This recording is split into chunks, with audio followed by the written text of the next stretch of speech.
All right, good evening. My name is Pastor John Bedsworth, and I'm excited to be here today. We're going to be doing a Bible study over Ahithophel and the consequences of David's sin. It is March 24th. It's a Tuesday night, and we're getting ready for our midweek Bible study. I hope that this is just an encouragement to anyone who's listening. You know, we're going through some tough times right now. Having to be quarantined and just kind of having to stay away from our communities. And you know what I always think about during this time is, you know, we are social people. We are made to fellowship. We are made to be social and in a community, and this just makes it so much harder when we can't. But I believe that we as a church are strong and faithful group of people, and I believe that God is going to use this for His good.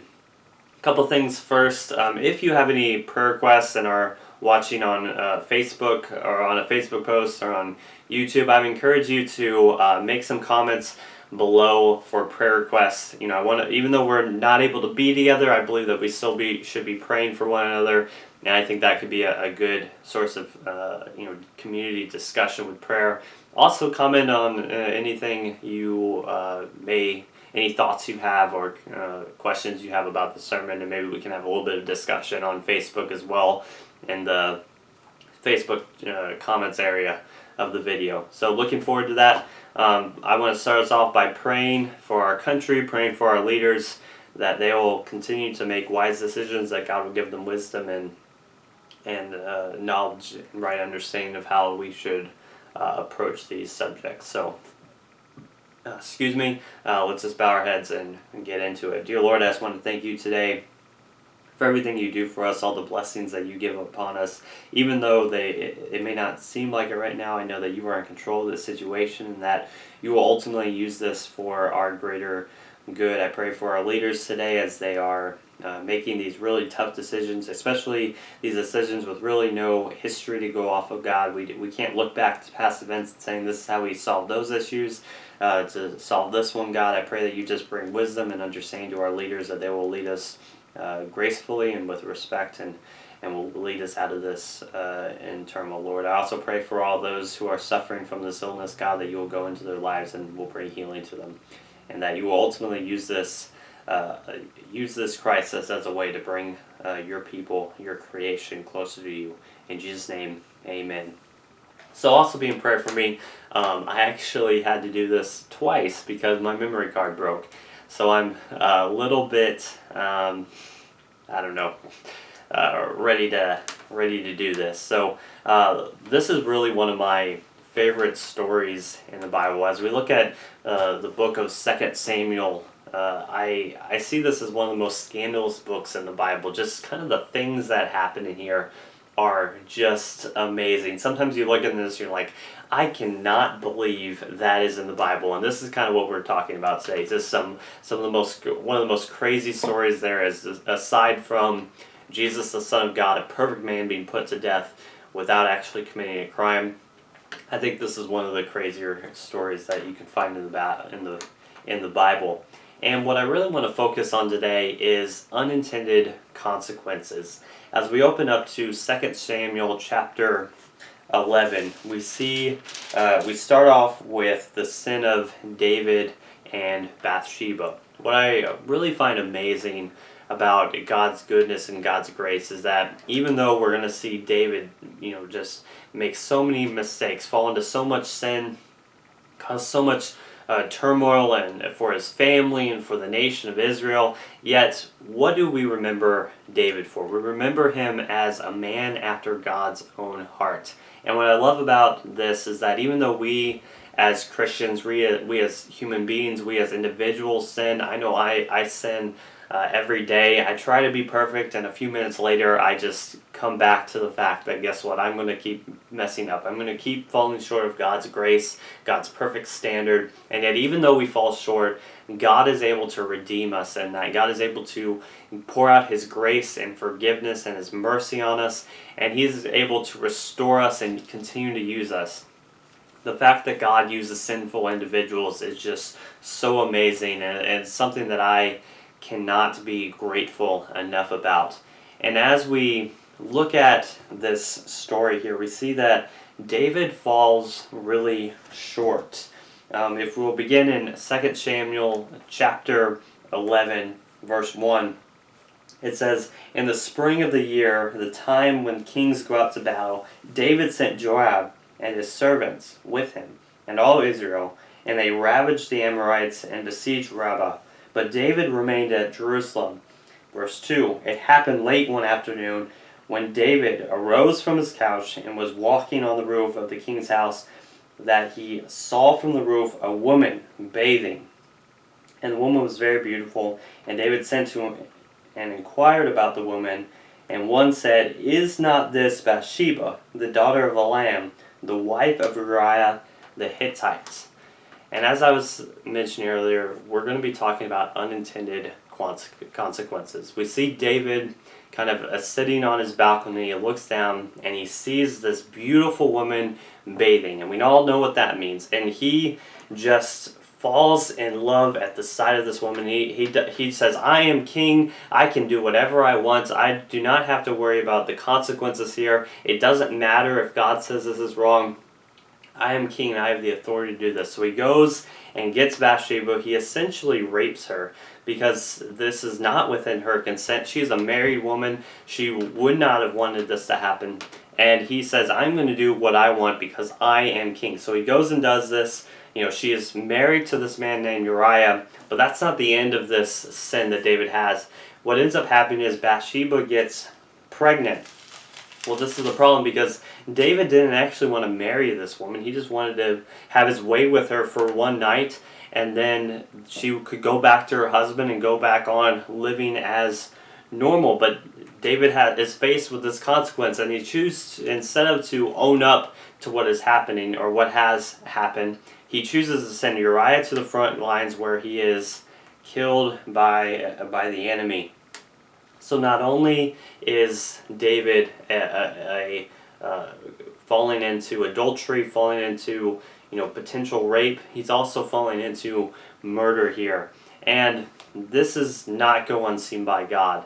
And this is something we have to remember, is that when we put ourselves in David's mind, as he's looking down at this beautiful woman who's bathing, he's not thinking about the further consequences down the road. He's not thinking about what is going to happen if I do this. He's thinking, this is what I want. I don't care about God's law. I don't care about morality. I'm going to act the way I want because I have the ability to do so. And this really takes us into our own instances. When we fall into sin, we're not always thinking of the consequences of sin. We're looking at, what can sin get me right now? What can I get out of this thing right now? And ignoring what could possibly happen. I think of, even looking at, David's own sin, I think about my own life. I'm married. I have an amazing wife, Lindsay. We have our amazing daughter. And what would happen if I did something like this? All the consequences that would come out from that. So in 2 Samuel chapter 12, we see that David receives 4 consequences. Three consequences are listed here, but I'm going to include a 4th one throughout the rest of this study. In 2 Samuel chapter 12, verse 10, or starting in verse 9, it says, and Nathan, the prophet, is rebuking David here. He says, "Why have you despised the word of the Lord, to do what is evil in his sight? You have struck down Uriah the Hittite with the sword, and have taken his wife to be your wife, and killed him with the sword of the Ammonites." Verse 10, we see the first consequence that David suffers for his sin against Bathsheba and Uriah. Verse 10 says, "Now therefore the sword shall never depart from your house, because you have despised me, and have taken the wife of Uriah the Hittite to be your wife." So in chapter 12, verse 10, we see that the first consequence that David suffers from his actions is that the sword shall never depart from his house. Going into the second consequence, we get into verse 11. It says, "Thus says the Lord, behold, I will raise up evil against you out of your own house, and I will take your wives before your eyes, and give them to your neighbor, and he shall lie with your wives in the sight of the son, or this son. So the second consequence is that someone from David's own household is going to take his wives up on the roof before all of Israel to be seen in the daylight in front of the sun, and he's going to have their way with them. And we're going to get into that really soon, later in the upcoming chapters.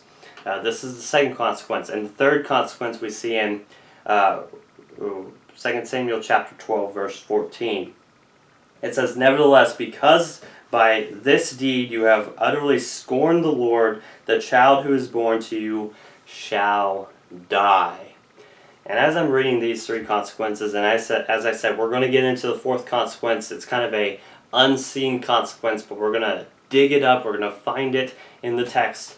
But as I look at this, the fact that this child is going to die because of the sin of his father is just something that's a little bit difficult. Like, man, like, what sins do I commit that are affecting other people directly? I mentioned my wife and my daughter Cora earlier, and I just think about the sins that I could commit and how it could have a negative effect on them. Because sometimes we think that no one should suffer for the sins of others, but that happens all the time. Our sins have waves and waves of consequence that goes out from us, and it's going to affect all the people around us and not just ourselves. Sometimes we think that all of our sin is just between us and God, when in fact our sin has negative consequences just beyond ourselves.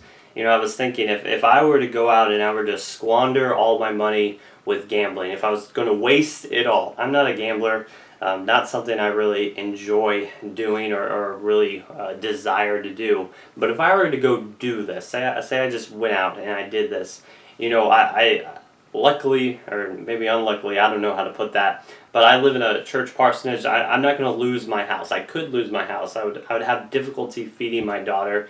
But an ultimate consequence would I would probably, and deservedly so, lose my job when inevitably the church would find out.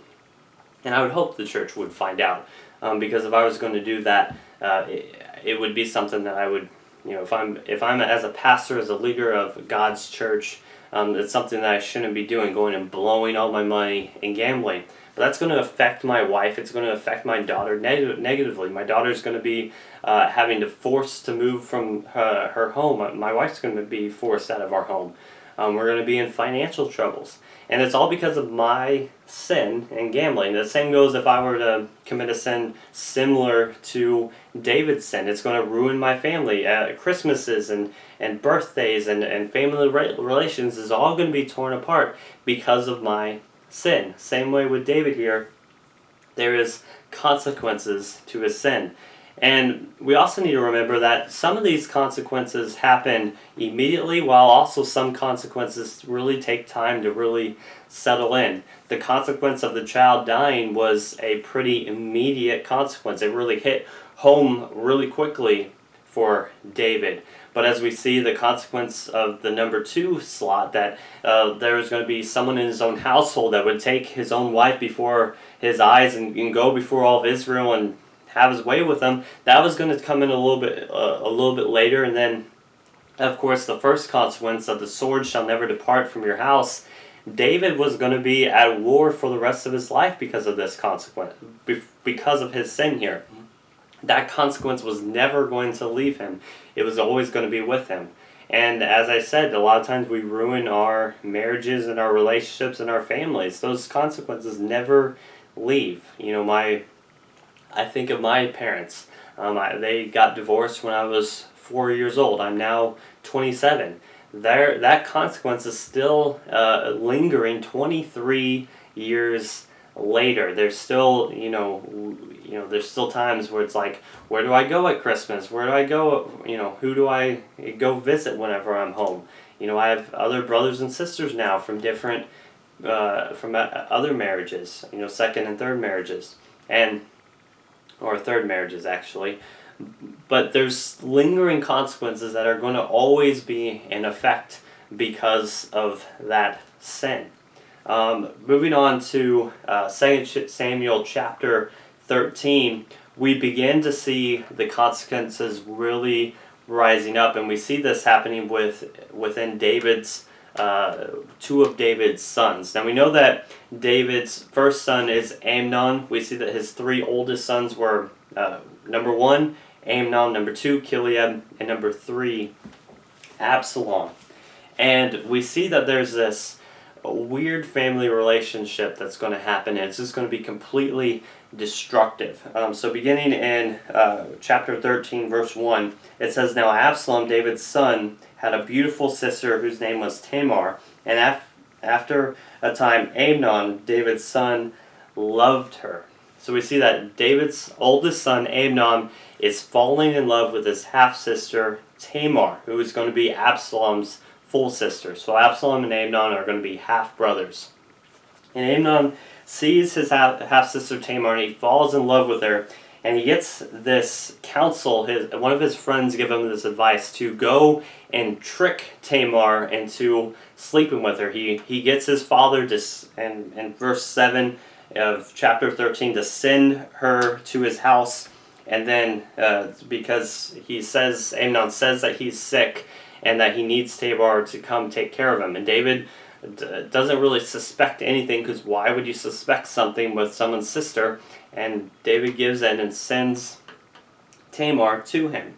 And then verse 11 of chapter 13, which says, "But when she brought them near to him to eat, he took hold of her and said to her, 'Come lie with me, my sister.' Verse 12, she answered him, 'No, my brother, do not violate me, for such a thing is not done in Israel.' She says, 'Do not do this outrageous thing.' Jumping down to verse 14, but he would not listen to her, and being stronger than he violated her and lay with her. Then Amnon hated her with very great hatred, so that the hatred which he had hated her was greater than the love which he had loved her. And Amnon said to her, 'Get up and go.'" So what happens here is Amnon, we see he has a half-sister who's very beautiful. He tricks her into sleeping with him, and then after doing the act, this terrible act, he then banishes her, shaming her even more than before. And I want to take the time to step back and say, we may be surprised that these type of things are happening in the Bible, but we need to realize that the Bible is not endorsing these things. The Bible is not saying that rape is okay. The Bible never says rape is okay. The Bible even gives strong evidence that this is wrong, and that Amnon should be put to death for this horrible crime, this horrible injustice that is being happened upon the woman Tamar here.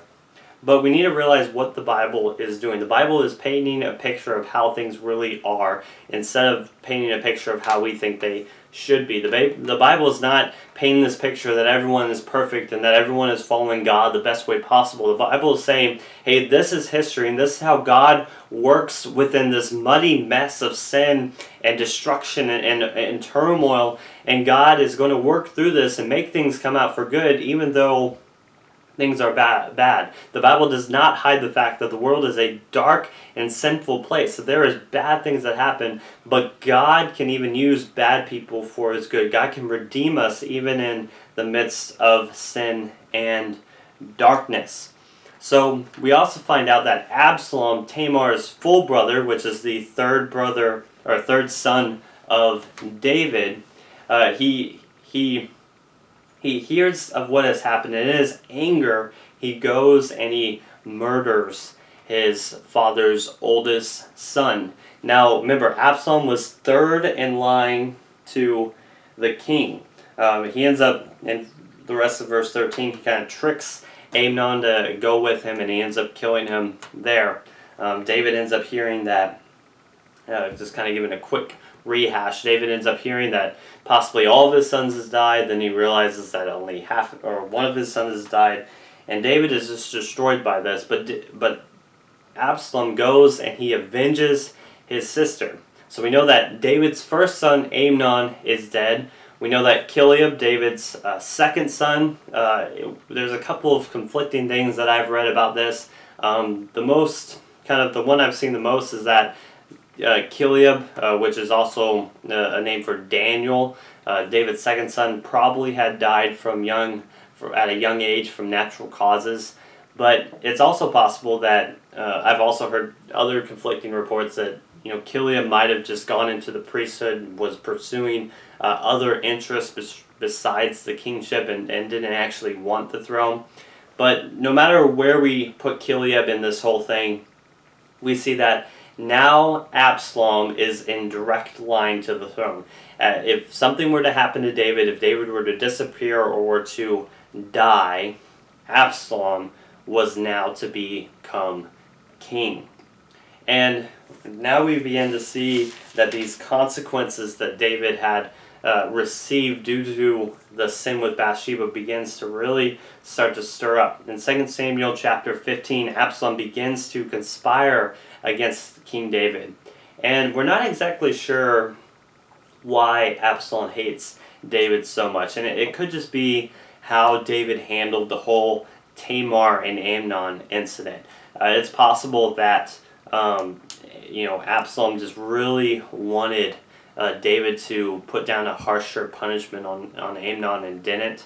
But it also could just be this greed for power, that now that Absalom was in line for to be king, he was just ready to take it from David. I'd like to hear some opinions on that. That'd be really interesting to hear in the comment section. So looking at 2 Samuel chapter 15, and reading verses 1 through 12, it says, "After this, Absalom got himself a chariot and horses and 50 men to run before him. And Absalom used to rise early and stand beside the way of the gate. And when any man had a dispute to come before the king for judgment, Absalom would call to him and say, 'From what city are you?' And when he said, 'Your servant is of such and such a tribe in Israel,' Absalom would say to him, 'See, your claims are good and right, but there is no man designated by the king to hear you.' Then Absalom would say, 'Oh, that I were judge in the land. Then every man with a dispute or cause might come to me, and I would give him justice. And whenever a man came near to pay homage to him, he would put out his hand and take hold of him and kiss him.' Thus Absalom did to all of Israel who came to the king for judgment. So Absalom stole the hearts of the men of Israel. And at the end of 4 years, Absalom said to the king, 'Please let me go and pay my vow that I vowed to the Lord in Hebron.'" So Absalom is beginning to steal the hearts and minds of the people away from David. He says, "David can't help you, but I alone can help you. I alone can give you counsel. I alone can help you solve your disputes or solve your concerns." Then we get to verse 10 of chapter 15. "But Absalom sent secret messengers throughout all the tribes of Israel, saying, 'As soon as you hear the trumpet, then say, Absalom is king of Hebron.' When Absalom went, 200 men from Jerusalem were invited guests, and they went in their innocence and knew nothing." Verse 12, and while Absalom was offering the sacrifices, he sent for Ahithophel, the Gilonite, David's counselor, from the city of Gilo, and the conspiracy grew strong, and the people with Absalom kept increasing. So Absalom is beginning to conspire,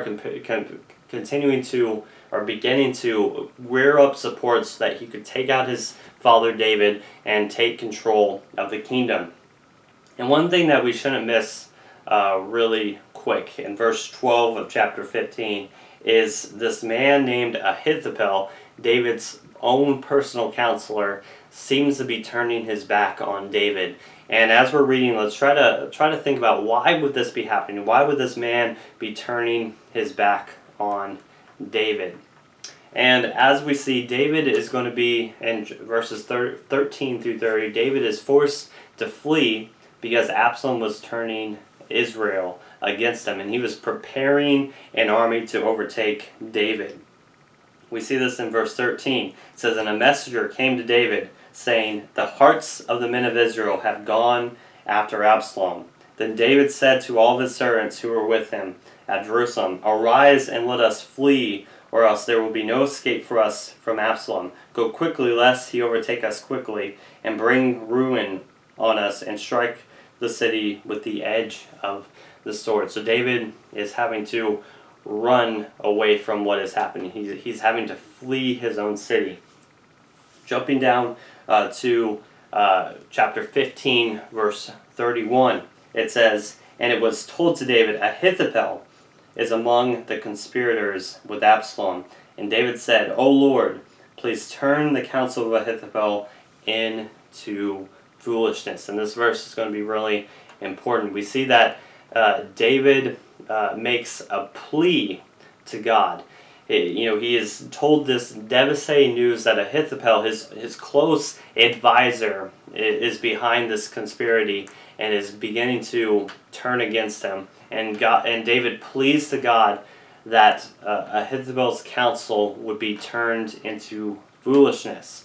And we see that God is going to make this request done, or is going to deliver on this request that is made by David. But we also see in Psalm chapter 41:9, David is writing here, it says, "Even my close friend in whom I trusted, who ate my bread, has lifted his heel against me." And just think about the situation that David is in.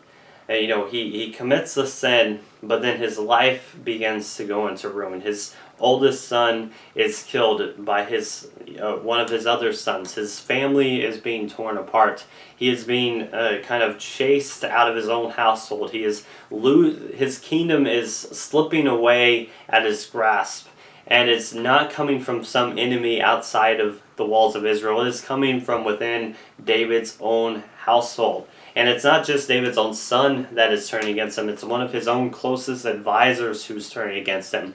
David is kind of losing his grasp on the world and is just kind of losing hope in the face of this. But moving down to chapter 16, verses 15 through 23. It says, "Now Absalom and all the people, the men of Israel, came to Jerusalem, and Ahithophel with him.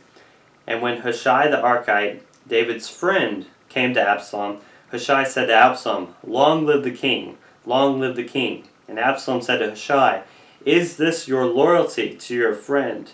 Why did you not go with your friend? And Hushai said to Absalom, No! For whom the Lord and this people and all the men of Israel have chosen, this I will be, and with him I will remain. And again, whom should I serve? Should it not be his son? As I have served your father, so I will serve you." Then going on, then Absalom said to Ahithophel, "Give me your counsel." Remember, Ahithophel is David's close advisor, someone who is wise, as we will see. "What should I do?" Absalom asked of Ahithophel. Verse 21 of chapter 16. Ahithophel said to Absalom, "Go in to your father's concubines, whom he has left to keep the house, and all Israel will hear that you have made yourself a stench to your father, and the hands of all who are with you will be strongholded." So they pitched a tent for Absalom on the roof, and Absalom went into his father's concubines in the sight of all Israel. Now in those days, the counsel that Ahithophel gave was as if one consulted the word of God. So was all the counsel of Ahithophel, esteemed by both David and by Absalom. We see here that the second consequence that is promised to David for his sin against Bathsheba and Uriah is happening. Ahithophel advises Absalom, "Go, pitch a tent on the roof, and have your way with David's concubines." The prophecy of Nathan is coming true. Ahithophel, and not only is it coming true, but Ahithophel, David's close friend, is leading the cause. Is leading the plan to conspire against David. And at this point, it looked as if David is going to lose and be defeated. There's not a lot of hope for David at this point. I mean, Absalom is he's taking over his household, he's taking his father's wives, he is gaining the support of Israel. It is not looking good for David. And once again, this is all because of the consequence of David's sin. If David had never sinned against Bathsheba, this would not be taking place right now. and it looks like things are not going for good for David. But then we see that God is faithful to answer the request that David gave in chapter 15.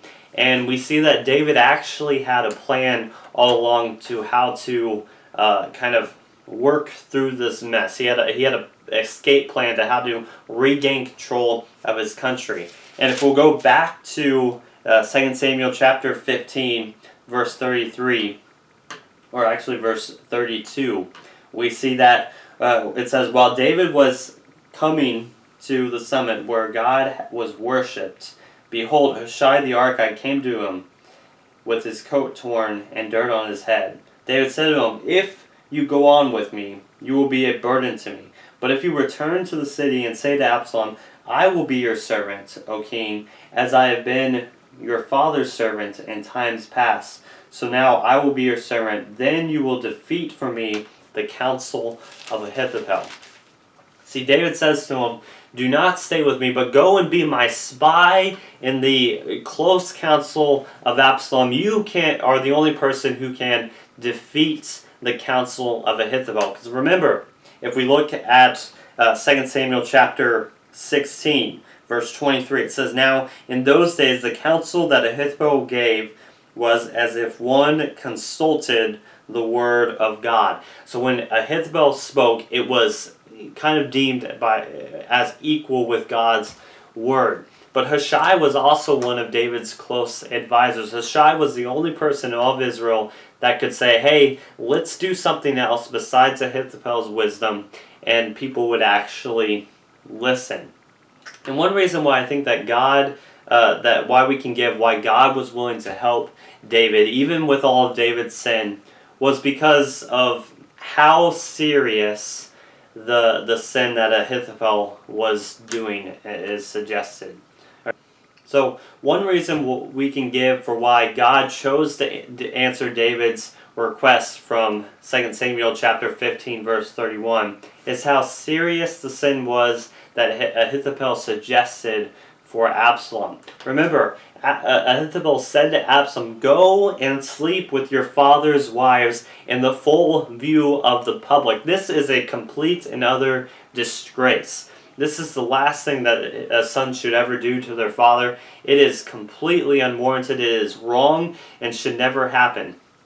Leviticus chapter 20 verse 11 says, if a man lies with his father's wife, he has uncovered his father's nakedness. Both of them shall surely be put to death. Their blood is upon them.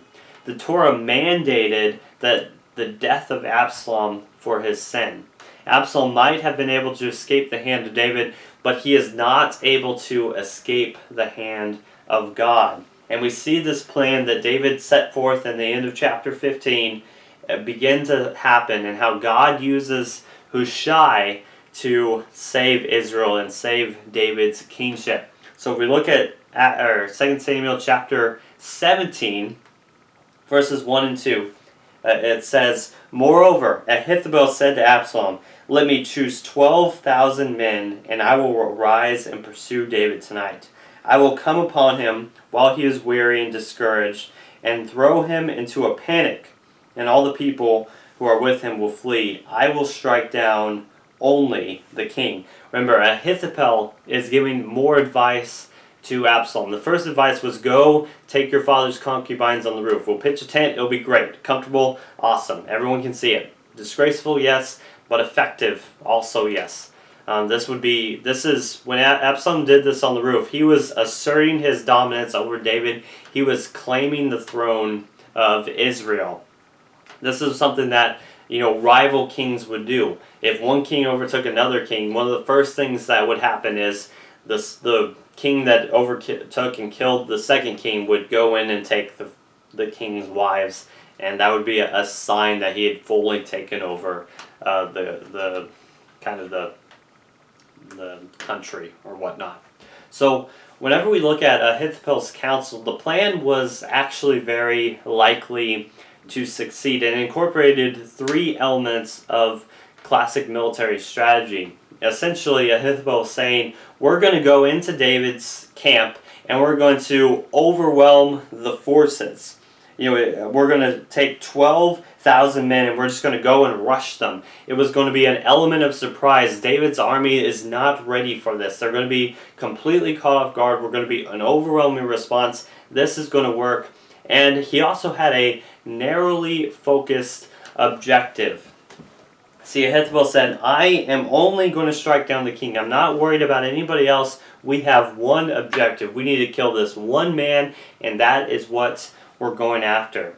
But we see that this actually doesn't happen. Instead of following the wise counsel of Ahithophel, Absalom chose to listen to the counsel of Hushai. Hushai told Absalom that the plan would not work because David would not be staying with his own men, but would actually be hiding elsewhere in secret, ready to flee at any sign of attack. Hushai lies to Absalom, kind of giving him question to not follow the wise counsel of Ahithophel, and ends up going a different direction.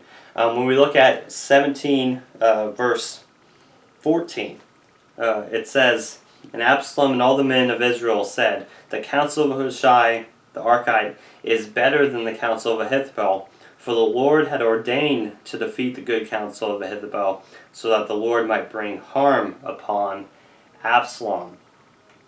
Okay, so we see that in verse 16, Hushai was able to give David and his men enough time to escape. Hushai kind of gives this alternative plan. Remember, Ahithophel's plan was to kind of rush in with 12,000 men, surprise them, and had one common goal.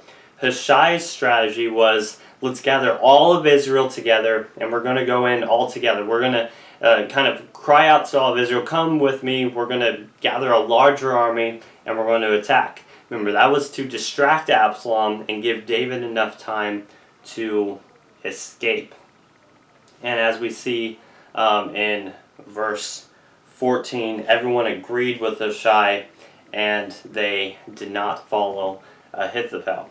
And we find out later on that as Ahithophel learned of this kind of rebellion from the people, in verse 23 it says, When Ahithophel saw that his counsel was not followed, he saddled his donkey and went off home to settle his own affairs and to get his house in order, and he hanged himself, and he died and was buried in the tomb of his father. See, everyone pretty quickly realized that Hushai was lying, that he was still on David's side, that he was not following after Absalom, the new and upcoming king. And because of this, Ahithophel realizes that he's lost, that there's no hope of conquering. They've given David enough time to overcome this kind of overcome this attack. Remember, David's a military genius. He's ready to take this on, and David's going to get out of there. And what Ahithophel does here is he gets his house in order, and he goes and commits suicide. Now, once we get into chapter 18, following the cunning of David's spies and the military might and acumen of David, his armies kind of go and overtake Absalom and his men. And you kind of get this interesting, kind of funny way that Absalom gets taken in verses 9 through 10. It says, And Absalom happened to meet the servants of David. Absalom was riding on his mule, and the mule went under some thick branches of a great oak, and his head caught fast in the oak, and he was suspended between heaven and earth, while the mule that was under him went on. And a certain man saw it, and told Joab, Behold, I saw Absalom hanging in an oak. Essentially, Absalom is riding on his mule. He hits his head on some oak and falls off, or it kind of gets stuck in the tree, and the mule runs on. Kind of an embarrassing way to be overtaken. Someone who's aspiring to be king, who's trying to overthrow the kingdom, the empire of Israel, and he basically falls because he hits his head on some trees. Kind of just ridiculous a little bit. But then you get into 8:14, we see that Absalom is stabbed with 3 javelins and is overtaken. kind of a crazy story of events, just one thing after another. But the question is, why would Ahithophel, one of David's closest friends, kind of begin to rebel and to go against him? Did you really trust in the things that Absalom is doing? I mean, I kind of look at Absalom as someone who really wasn't able to make his own decisions. He keeps following the direction of other people. If Ahithophel says something, he would do it, and Hushai says something else, so he goes a different direction. He's not making his own decisions. He's continually listening to the counsel of others, no matter what happens. So why would Ahithophel turn on David? Well, I think the one way we can look at this, one reason we can find is first to go to 2 Samuel chapter 23, verse 34. So if we turn there real quick.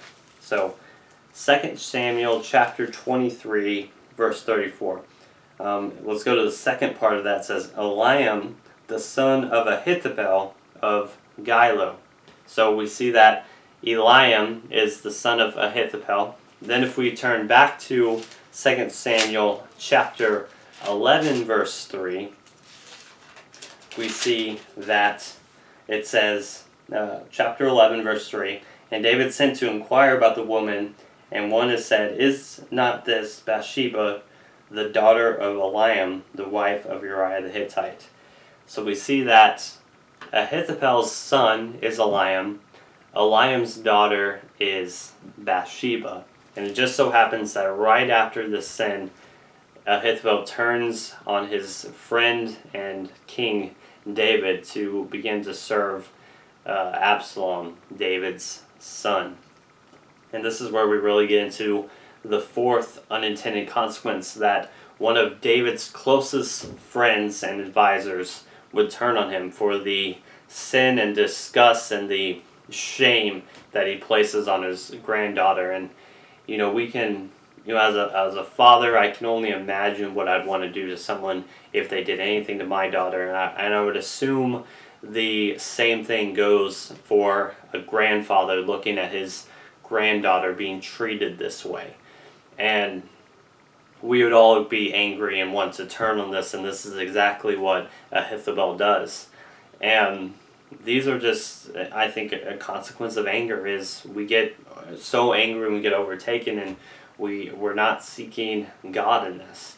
And he ends up being caught, and he ends up hanging himself, as we saw a couple chapters back. But I think when we take a step back from this story, it's just a kind of crazy story, and I kind of rushed through it. So I hope as you're reading this, you kind of take some time to read through the story and hopefully follow some of the notes. I know I kind of skipped over a bunch of things.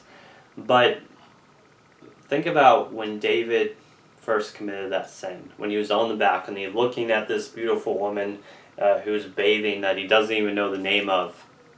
He's not thinking of these consequences. He's not thinking that because of this, I will always be in a battle, I'll always be at war the rest of my life. He's not thinking that because of this sin that his own household's going to turn against him, that his son is going to go and take his concubines, take his wives before the nation of Israel out in the open. He doesn't understand that because of this, the consequences, Bathsheba's going to get pregnant, and the son, the child, is going to have to suffer. He's not thinking that, hey, this woman that I'm looking at here is actually the granddaughter of one of my closest friends and advisors, and me doing this is going to wrong him and ruin that relationship, and he's going to turn against me and almost succeed in killing me. We don't always think about these things. And as I said, sin has real consequences. And a lot of times we'd say, oh, my sin is just between me and God. Whether it's, we can name our sin out there. But sin has waves of effects that go on, and sometimes they linger, and sometimes those effects never go away. A lot of times we think, oh, God is just giving rules for no purpose. But when God says something sin, it's for a reason. It's because sin is destructive. The wages of sin is death. David's sin caused death. It caused the death of Uriah. It caused the eventual death of Absalom and the death of Ahithophel and the death of these armies that are going in this civil war that ends up happening. People lost their lives because of David's sin. But the amazing thing is that even in our sin, God has grace. Even though David had so many inadequacies, he had so many moral failures and failings as a king, as a father, as a husband, as a leader of Israel, yet God chooses to remember David as a man after God's own heart. And though we can sit here and be disgusted of what David's done, I think as we hear Ahithophel's story, we can say, yes, I would have turned against David. Yeah, we can sympathize with him as well. But even though, as we read this, we can say, you know what, thankfully we serve a God who's forgiving. We serve a God who chose to send his son to die on the cross for us, that he would take our place on the cross. By our sin, we deserve death. We deserve that our life become a sacrifice, yet Christ chose to become that sacrifice for us. And that's difficult sometimes to really wrap our heads around, but I am grateful for this. I am thankful for the blessings that God gives me every day, and I hope you've gained a little bit of insight from this. I find this story incredibly interesting. A lot of times, I've seen a lot of sermons going out right now about all the disease and all the stuff, and I just wanted to give you a little bit of break in that and just see, I find the Bible incredibly interesting. It has some just amazing stories in there, things that you can't make this type of stuff up, I don't think. And yet, we see that it happened, and we see how God worked in this, and we can hope and pray that, we can remain faithful and can avoid some of these consequences as well. So, I pray that you will have a good rest of your week, that you will stay healthy and avoid the quarantine and avoid the virus. But if you have any comments or any prayer requests, I suggest and encourage everyone to comment below and let's see how we can pray for one another, and let's see how we can challenge one another. God bless and thank you.